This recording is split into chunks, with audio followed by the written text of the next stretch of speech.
Soal P3K Sekolah Rakyat, 10 detik untuk memahami soal berikut.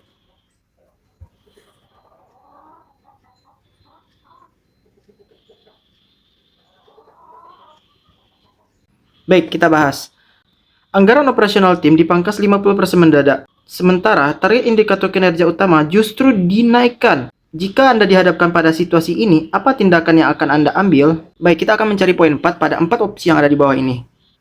Ketika ditanya target indikator kinerja, berarti yang ditanyakan adalah aspek orientasi pada hasil. Kita lihat opsi A.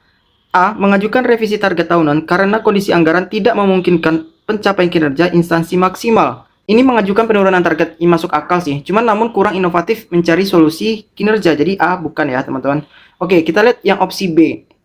B. Memfokuskan sisa dana pada program prioritas agar target esensial tahunan tetap terselesaikan dengan tuntas. B. Ini penyelesaiannya masalah prioritas secara langsung. Ini menggunakan sumber daya yang tersisa. Tapi ini kurang tepat ya teman-teman. Kita lihat opsi yang C. C. Merumuskan ulang strategi kerja dan membangun kolaborasi lintas sektor demi efisiensi berkelanjutan. C. Ini solusi yang seperti helikopter view ya. Jadi kayak melihat dari sudut pandang manapun untuk menghadapi pemotongan anggaran via kolaborasi lintas sektor. Jadi C kita kunci dulu ya. Ini jawabannya bagus teman-teman. D.